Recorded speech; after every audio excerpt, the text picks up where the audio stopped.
Hi, I'm Shiv. And I'm Chitra. We are the co hosts of this show, Software People Stories. We're happy to bring you stories of people associated with software as makers or consumers. In every episode, we talk to people on their own personal and professional journeys. Their interests and approach to work and life in a free flowing conversational format. We hope that you will be able to draw your inspiration from their experiences and insights. These podcasts are made possible by PM Power Consulting, who have helped individuals, teams, and organizations on their delivery excellence journeys.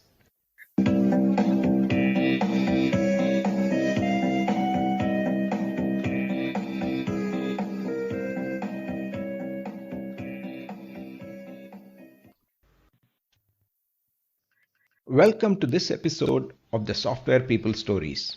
Today, my guest is Yogesh Gupta, who is the President and CEO of Progress. Yogesh calls himself a technologist at heart. And in this conversation, we talk about how he got into the Indian Institute of Technology to do engineering in electrical engineering and how a joystick actually helped him get into programming, his early interest in AI, and how he was working on building a distributed relational database early on in his career. We also talk about his thoughts on AI in everything and how technology can be considered as additive. We also look at the role of culture in integrating different products and teams that are geographically distributed as well as that came together through acquisitions. And the basis for all this is about having mutual respect for values, culture, background, etc. And his approach of teaming young professionals with much more experienced people and how that gave him benefits when he took charge of a large organization. We also talk about what he hears as one of the top expectations from his customers and his advice to aspiring IT professionals based on his own experience. And finally, his own experience in the transition from being a techie to a global leader. Listen on. Welcome, Yogesh, to the Software People Stories podcast. It's been a pleasure to know about you from my colleague Anand. And I've been waiting to talk, and it has been, I think, a couple of times we've tried to schedule. And thanks for taking the time and sharing your perspectives with our listeners. So we usually start with the guest introducing oneself. Yeah, go ahead, Yogesh. I was just saying, it's the pleasure is mine, Shiv. It's an honor and a pleasure to be invited to be on this podcast. So thank you for the invitation. You're welcome. So I was saying, we can start with a brief introduction of yourself and how you got into IT or software. So Shiv, the story is relatively straightforward. I grew up in India, and as many of you probably know, when you're growing up, the parents always say, become a doctor or become an engineer, right? And so I actually all along loved math and physics. I love to tinker with things. I used to take things apart, occasionally even was able to put them back together throughout school. And so by the time I got into high school, I pretty much knew I wanted to be an electronics engineer. I don't know why, but that just became sort of the theme in my head. And when I was doing my higher secondary in Gwalior, a couple of my friends were from Tamil Nadu. A gentleman by the name of Bala and another one by the name of Murli. And they both said, hey, you got to write the IIT entrance exam, JEE. And I said, what is that, right? I had never heard of it. Gwalior, we were studying in the local Kendriya Vidyalaya. That was it. And so, on a whim, so to speak, and, we all wrote the JEE. I was fortunate enough to get in and ended up at IIT Madras doing electrical engineering and then ended up doing my undergraduate in electrical engineering. At that time, the electrical had two branches within IIT Madras. One was called electrical power, which was the more power systems and heavy electrical stuff. And other was low current, LC, which was electronics. So I did the LC. But as I was wrapping up my undergraduate, in those days, it was a 5-year program. In my 4th year, I took a software development course with Professor Mahabala, who was he was the HOD, and he used to teach introductory programming to the LC class, the electronics batch. So I did that, and I really loved it. And I in the evenings I would go and write Fortran programs on punch cards and put them into the IBM mainframe and get green bar reports the next day. And I told Professor Mahabala at the end of the semester that I wanted to do my final year thesis project with him. And he was kind of unhappy with that. He said, Yogesh, you're electronics, you need to do engineering, you can't do computer science, you can't do programming. I said, okay, let's figure out something where I can do that. So he had gone to Singapore that summer, came back with a joystick.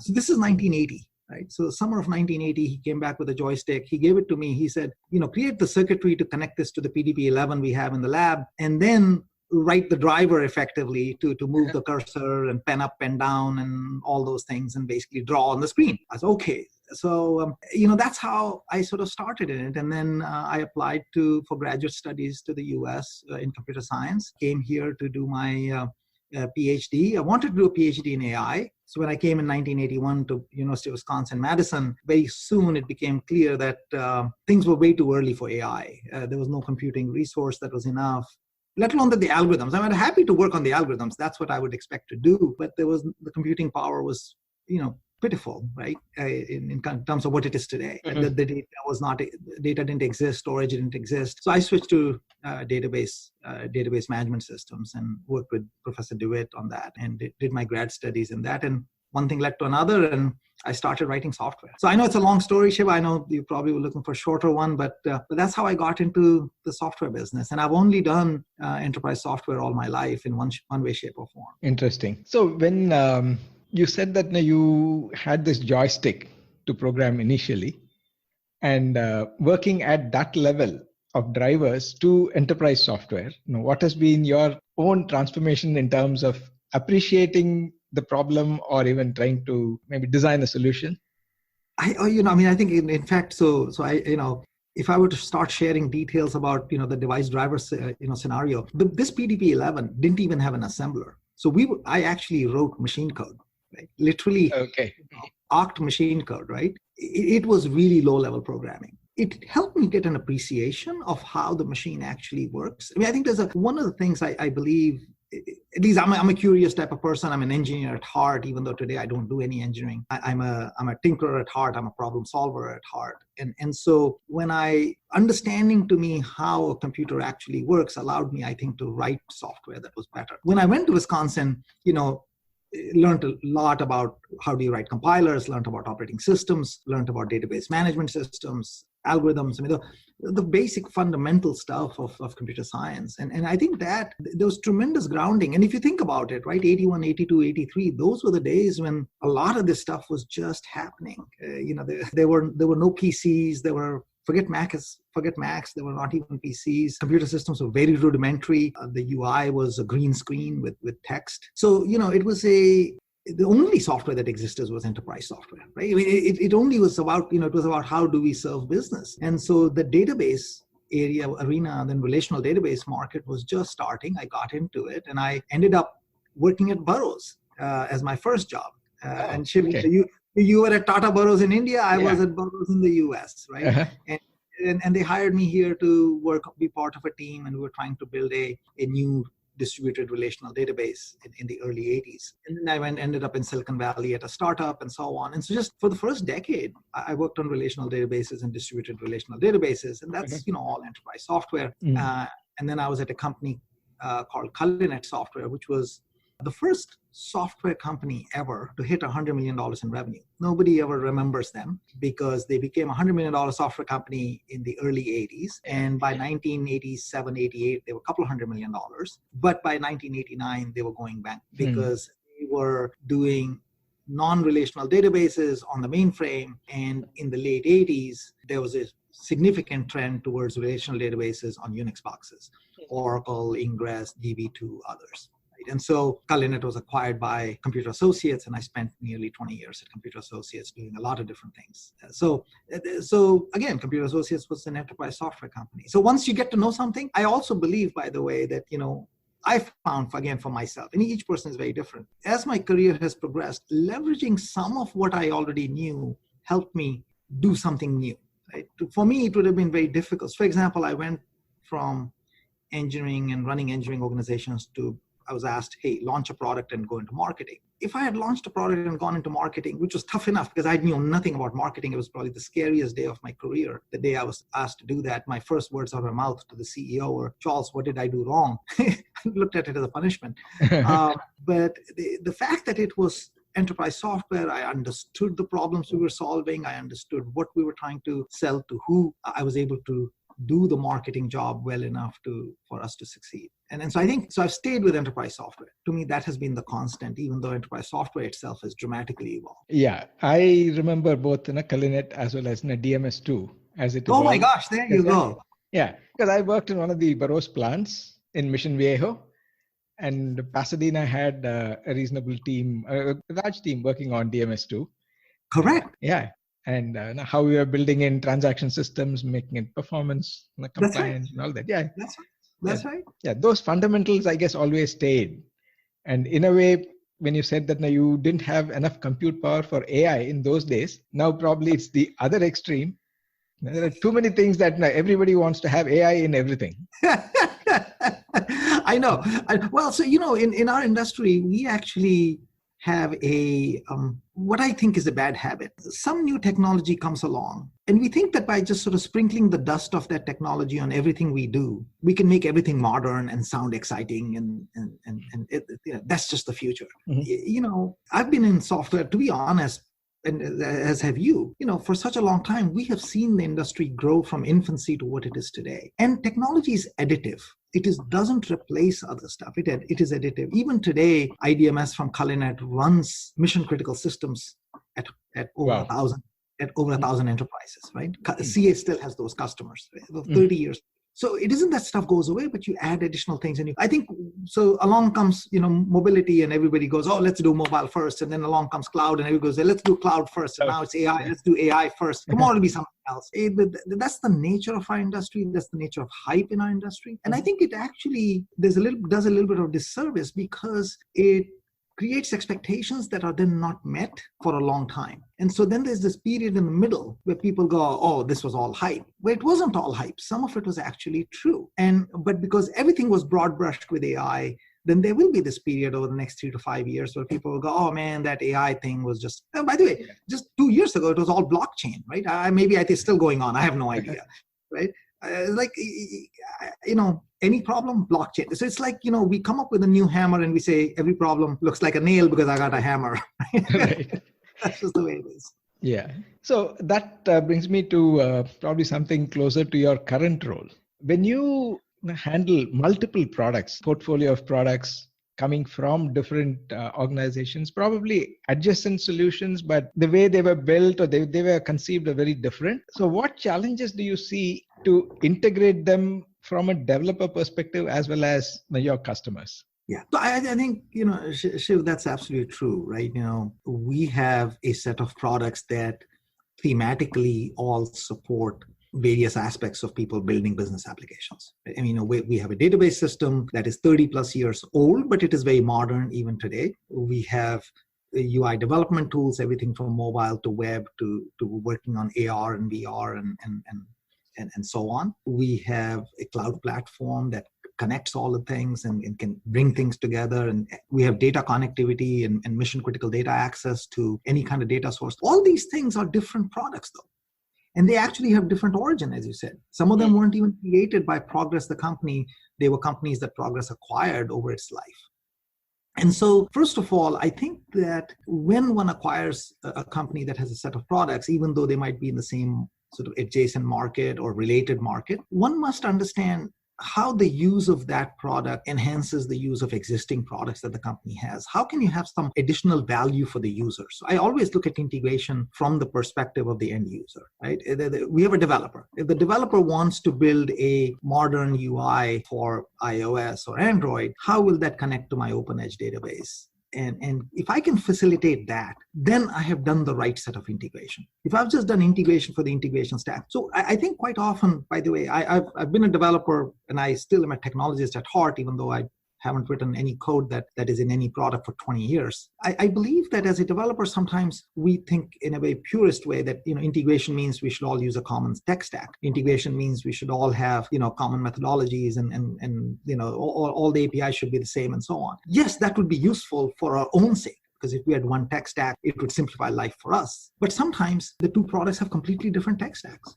A product that was written originally in the 90s in C, and a product today that is written to build mobile front ends in JavaScript, or web front ends in JavaScript, they are very different, and the tech stacks are going to be different. Right. And in fact, they're not going to run on the same machine ever. They just need to talk to each other really well. Yeah. So integration there really is, can I seamlessly, from an end user perspective, right, the developer perspective, can I seamlessly take a database object and instantiate it into a form, right? Or have an interaction with a user using chat and fill out data that is needed in the database, or do a transaction. Am I facilitating that? So I think if you come at it from that perspective, Shiva, I think the integrations are just that much more valuable.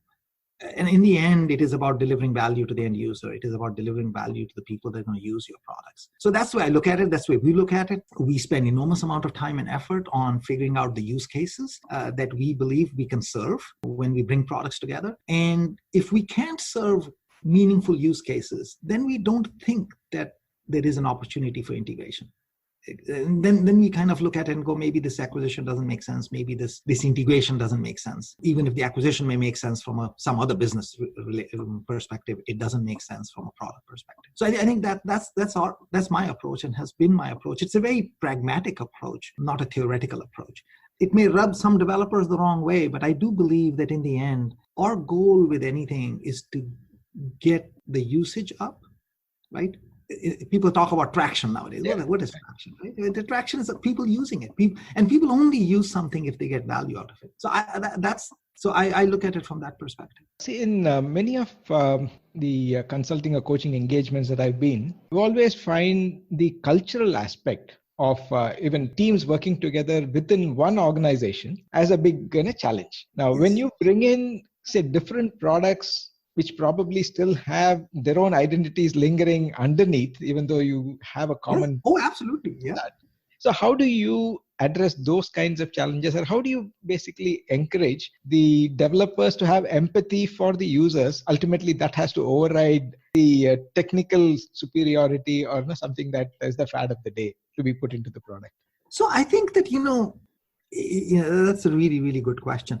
I think you asked sort of, in my mind, two very interesting questions. The first one was really sort of, how do you even get two groups of developers who come from very different backdrops to have respect for each other before even they get to the respect for the end user and what the end user wants, right? How do you get them to talk to each other in a way that they're truly listening when the other side is talking? Because they both bring something to the table. They both have their user communities. They both have value that they've been delivering, right? And if you don't make that happen in a meaningful way, then people talk past each other and they talk at each other rather than they talk to each other. And so I think that the conversation has to be engaging, and I think making sure that people realize that we expect that we respect our colleagues, that's sort of an internal culture thing, Shiv, that is about respect for colleagues, respect for diversity of opinion, respect of diversity of culture and background.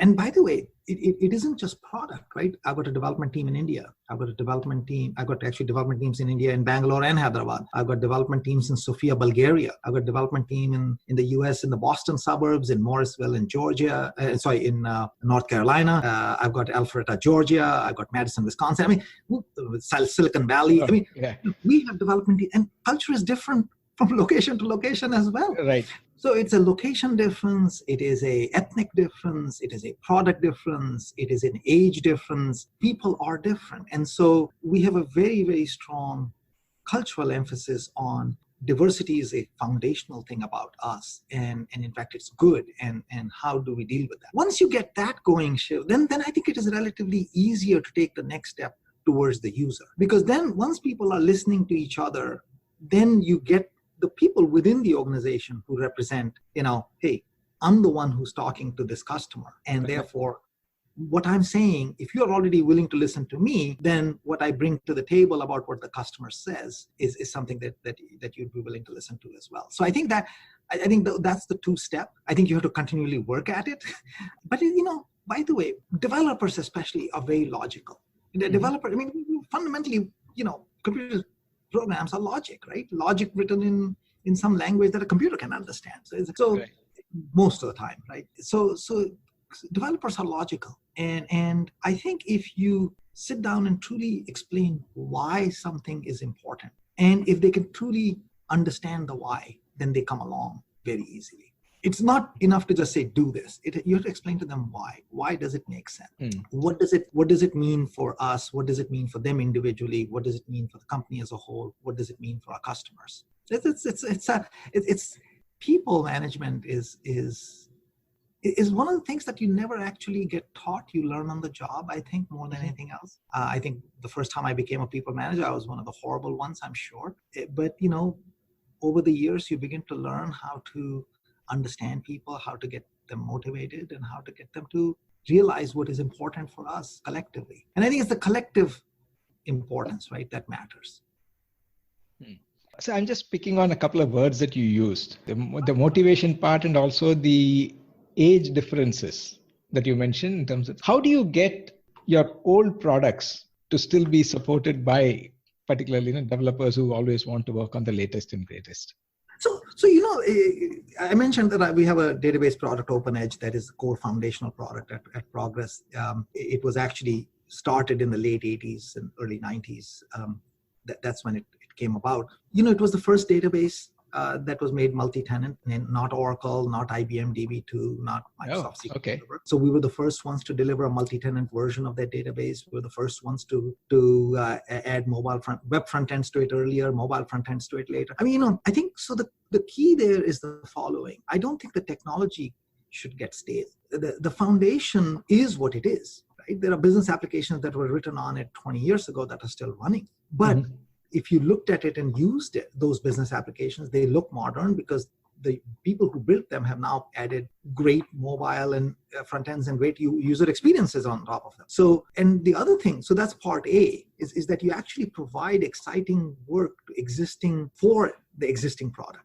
Right? So one of the things that we've been doing over the last 3 years of Progress is saying, okay, we made this database multi-tenant a decade ago. A whole bunch of our customers now are using it in the cloud. Now, by the way, one of the interesting things about Progress is that more than half my revenue comes from other software companies. I'm the only software company that serves software companies as my primary vertical. All my other verticals combined are less than 1,700 plus software companies embed my products in their products. So when I have that large an ecosystem, you name a software company, Microsoft, Oracle, SAP, IBM, Cognos, Informatica, Adobe, Google now, right? They are OEMing our software and embedded in their products.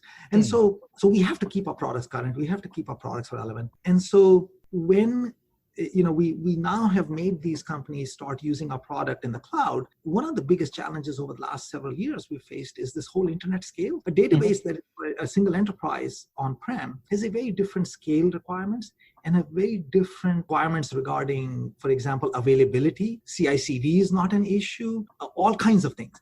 Now you go to the internet, you say, I'm going to have a SaaS offering on top of Progress database. And we have enterprise application software companies that have today SaaS offerings of their business application that run on top of this database that was written in 1990s. But by the way, Salesforce runs on Oracle, right? So it's an old database in that sense. But so I think it is about getting them the opportunity to work on something new. It is about getting them, in fact, to look at the modern problem and while not completely breaking the old stuff.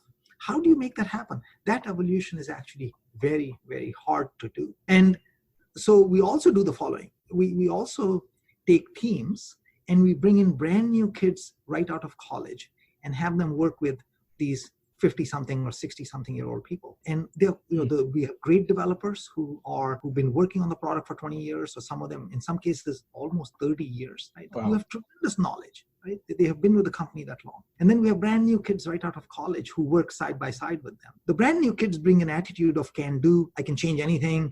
Boy, they look at these new tools I have at my hand, and they learn from the senior folks, realities of mission critical software. The new folks also, however, help the people who've been around a long time get rejuvenated and energized about the newer technologies and the newer things and the newer ways of doing things. So it's a really win-win, and it has worked really well. And we've been consciously and concertedly doing this over the last 3 years. I came to the company in October of 2016, and shortly after that, we started making concerted effort in doing this, and it has been amazingly positive. Our entire organization, engineering organization, is truly doing agile at scale. So we have adopted SAFe, all kinds of wonderful stuff. It's that transformation is truly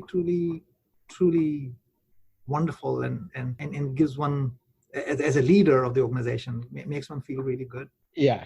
In fact, I was going to ask that in terms of the development approaches. Now, how do you blend some of the traditional ways of doing it versus some of the more agile ways of doing? What about the concept of open source? For a company like yours, when you have a rich legacy, there are a lot of innovations that have come up, the paying it forward or sharing. What are your thoughts on that? Shiv, open source is really an interesting topic. And in fact, again, I don't know whether your audience is aware of this or not, but there is an open source project called NativeScript. NativeScript is a framework for building native iOS and Android apps. It's a completely open source effort. It's an open source project. It is completely supported by us. Right? We created NativeScript. We put it in open source from day one. We today have enormous amount of effort. We work with Google and Angular on that in a very active way to make that an open source framework that is very enterprise centric. And if you talk to the technical folks on NativeScript, our DevRel team, they will spend hours explaining to you why it's better than the React framework. But I am no longer technical enough to answer that well enough. But I do believe that companies like us who benefit from open source, right? We also leverage open source in our products. Also should give back. Our cloud platform is a native Node.js based JavaScript platform. So again, we have a lot of open source offerings from our side, as well as we ourselves are contributing to open source projects, as well as leveraging open source. I think that as a business, you also have to provide some differentiator that you can then charge for, because in the end, I have to pay developers and salespeople and our organization. So it is not we're not an open source company, and I would never pretend that we're an open source company, but we do our little share towards helping that ecosystem do well. Mm-hmm. In your interactions with your customers, what have been the most frequent expectations that you hear from them as maybe capabilities that they would expect in software?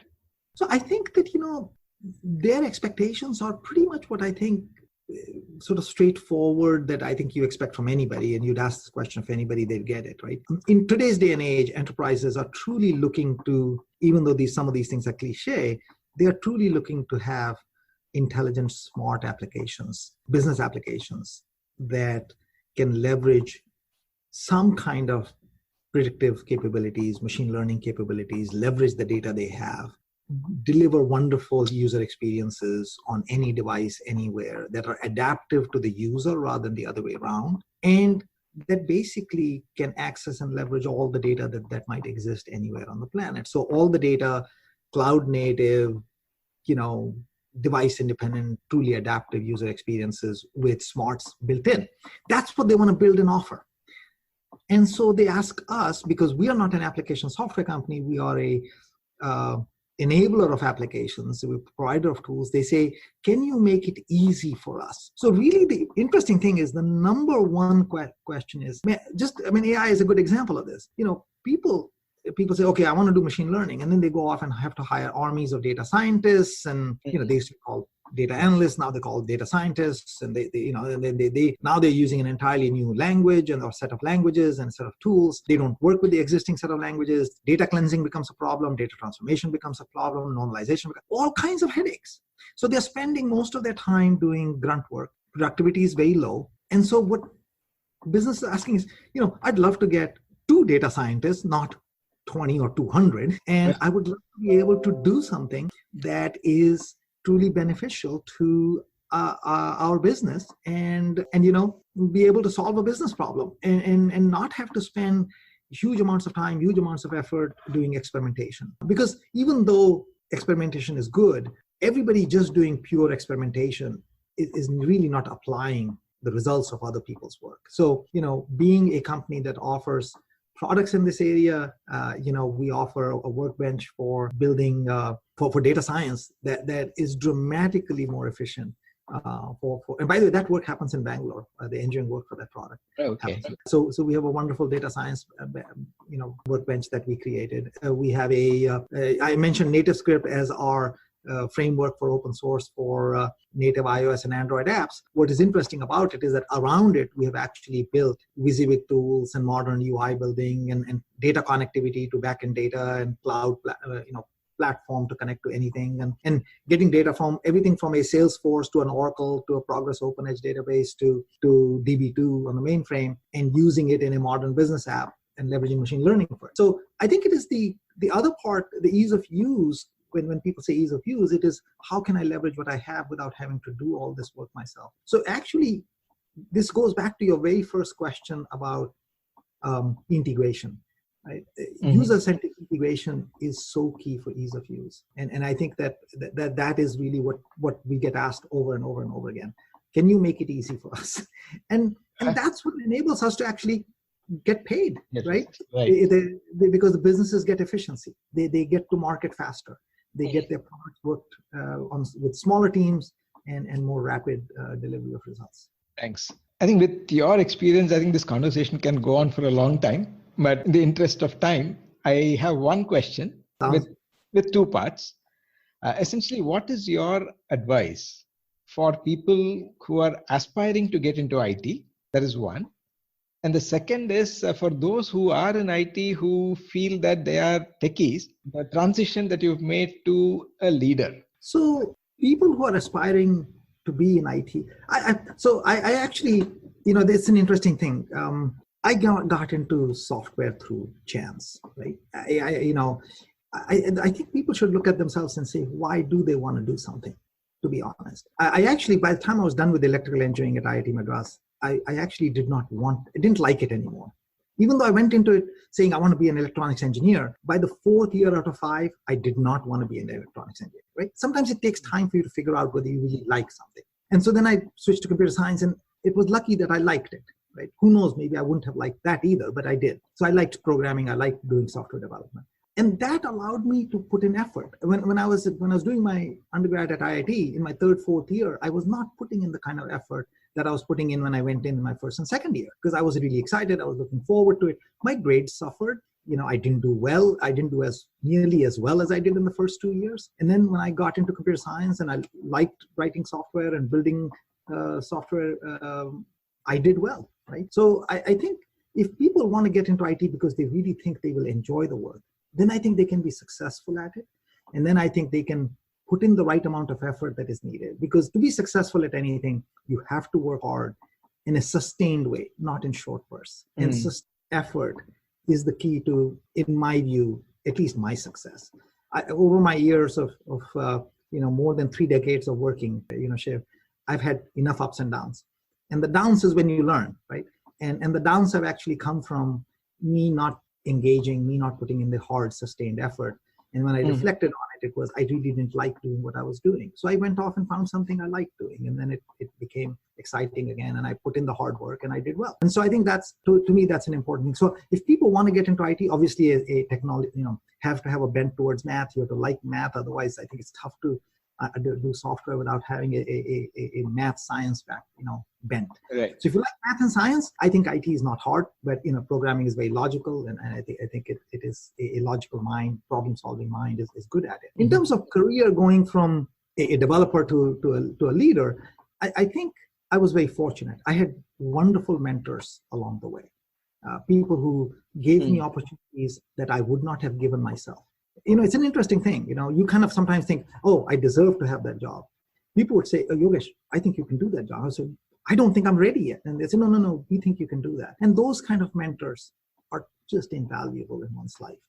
I was tremendously lucky to have those type of mentors. I also discovered that for me to become a broad leader, I had to do things that were out of my comfort zone. So I was a software developer, then I became a leader and tech lead, then I became a manager. That's sort of incremental, right? And I managed larger and larger organizations. But then at one point we had worked on a product and the product was just about to come out. And my CEO came to me and said, Yogesh, I want you to move to marketing. I want you to launch this release 1.0. It's going to be the biggest product for us. And I was just shocked. My first words out of my mouth was, "What did I do wrong, Charles? Why are you punishing me with this? Yeah. I'm a developer. I don't know anything about marketing. I barely know how to spell it." And he said, no.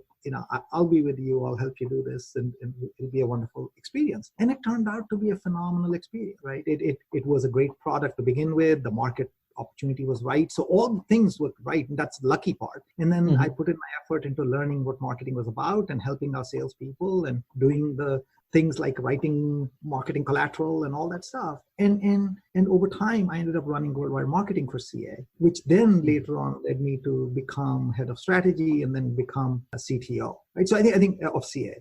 And then when I left CA, I actually ended up I said, okay, let me see if I can run a small company. So CA CTO, I had 2,500 employees in my organization. By the time I'd go from one office to the next, to the first office again, half the people would have changed. I said, let me go find a small company that I can, remember everybody's name on a daily basis. So I found a VC-backed company that was about $25 million in revenue that I ran and 160 employees. And I think leadership is hard. Leadership is something that you learn over time. You make mistakes just like you make mistakes in anything else. But I think it's a combination of an eagerness and openness to try something different and taking that risk to do that something different, to learn other aspects of the business, finding mentors who are willing to give you the opportunity and to lend you a hand when you stumble, when you try something new, and a drive to succeed. I mean, it has to come from within, right? Effort. I'm sorry, Shiv, I sound like a broken record. Effort, right? And sustained effort. And I don't have any pearls of wisdom. Hard work it is. So I appreciate this opportunity to share the thoughts with your audience. Yeah, but you did make it sound easy. But I'm sure. If I did, I'm sorry. It was not intended to be. It may be straightforward, but not easy. I want to differentiate. Maybe that's it's right. Yeah. Yeah. Thanks a lot once again, Yogesh, for the time taken. And I'm sure there will be more questions. And I definitely would like to probably have a more detailed conversation later, focusing more on the leadership lessons and some of the stories of what worked, what didn't work, and the cultural aspects. But that's something that is not very well documented. It's been a pleasure to spend this time. I'd love to do more on the areas and themes you mentioned. I'm happy to do it. Hopefully we can do it sometime in the future. Yeah. Thanks, Yogesh, once again. Thank you.